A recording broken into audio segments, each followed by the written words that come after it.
The final stage isn't going to be anticlimactic to say anything of it. It's varied, fierce, has several fiendish jumps, tricky climbs with well-placed enemies, a mini-boss like that means something, great music considering its competition, and the hardest boss trailing Vault Catfish.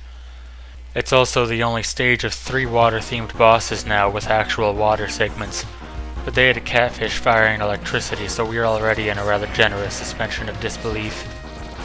Right off the bat, remember those green fuckers because they'll be back later to become the most annoying enemy in a long list of competitors.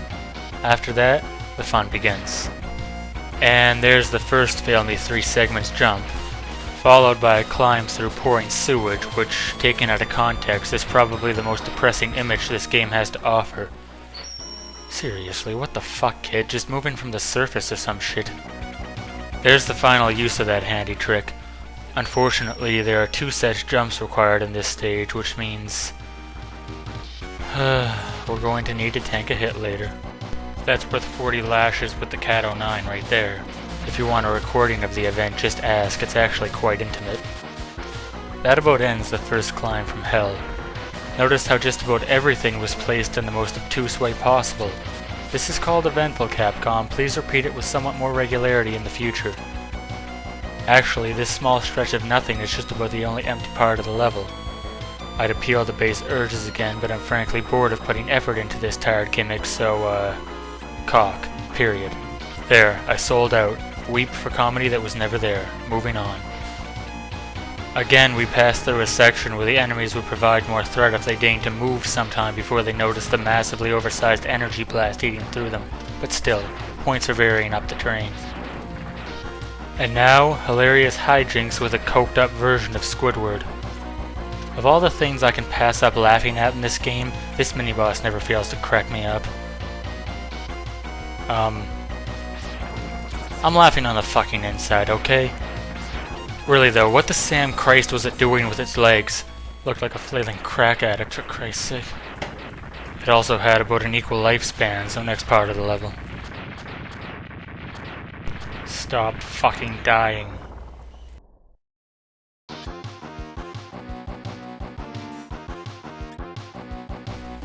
Really would have appreciated them keeping the water for the next everything, really, but beggars can't and all that.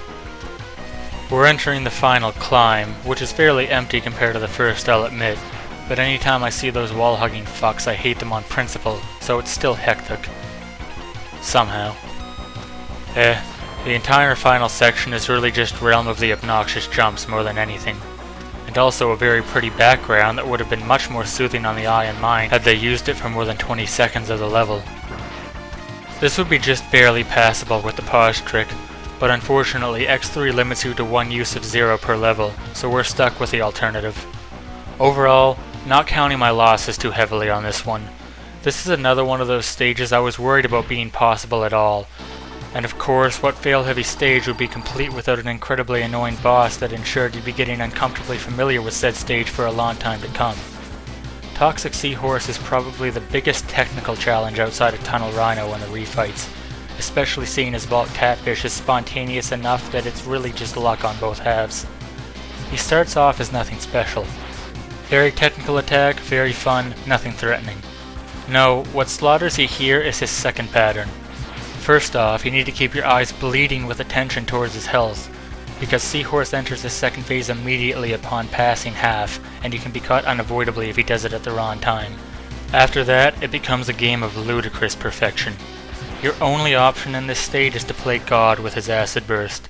This is, no question, the most unforgiving attack to avoid in the game. It lasts less than 30 seconds, it looks rudimentary, but no. These are shaving pixels off of X's helmet. The slightest misfire during any of this exhaustive pattern, including tracking his own jumps, means failure. If it doesn't look hard, just take my word. I ended up failing this fight more than I did Vault Catfish, and that's saying a shitload.